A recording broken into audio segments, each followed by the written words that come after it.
Okay, remember that they are changing my voice.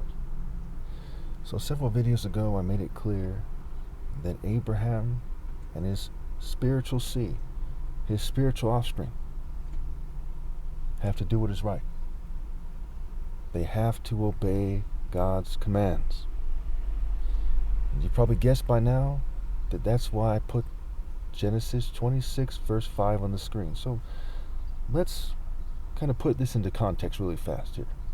Genesis 26. Now there was a famine in the land besides the previous famine in Abraham's time, and Isaac went to Abimelech, king of the Philistines in Gerar. The Lord appeared to Isaac and said, "Do not go down to Egypt, live in the land where I tell you to live. Stay in this land for a while, and I will be with you and will bless you. For to you and your descendants I will give all these lands and will confirm an oath I swore to your father Abraham." So again, he's talking about the land spiritually speaking, right? Lands change. He's giving them the essence of the land, right? Because things aren't what they seem. We know that from science. We know that from common sense. For example, if you're sitting on a chair, that chair isn't as solid as you think it is. It's a bunch of atoms that are moving around. So there's something else going on here. So what is the essence of the land? It is the spiritual realm. The spirit is everything, the flesh means nothing. I can't stress that enough because people get that wrong all the time, and it causes all kinds of problems on this planet here.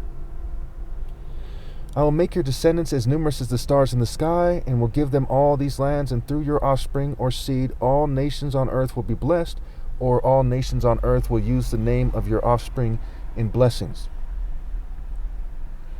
Because Abraham obeyed me and did everything I required of him, keeping my commands, my decrees, and my instructions.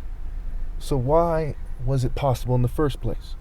Because Abraham obeyed God and did everything he required of him, keeping God's commands, his decrees, and instructions. This is very key here. God is trying to train Abraham and his offspring, or he's given them the opportunity to be trained by God, like in Judges 3, where it says he taught the Israelites warfare. He's trying to train them in the martial art laws of God and the ways of God. And he's given them commands and decrees and instructions. And it is because of that, because Abraham obeyed, and again, Kiro Obi, meaning black belt, right, is a play on words for obey, right? Obi, obey, observe, Obi, serve, right? Serving the one God set apart as his very own. Now today is December 17th, 2025. I made my top martial arts challenge, which is still going on, back in December 20th, 2013. In 3 days, the number 3 is significant.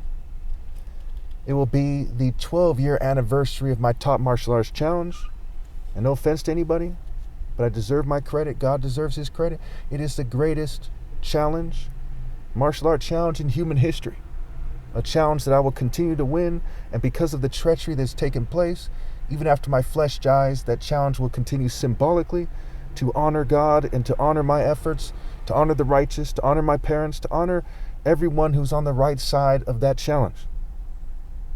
Because they tried to cheat me. They're fuming me even right now. It's very important. As we look at the fact that there's 8 billion people on the planet now, if you go back, 2,000, 3,000 years, there's maybe 300 million people on the planet? Okay, so martial art challenges long ago had a lot less people. They were in a lot less, they had worse health, right? They had less nutrition.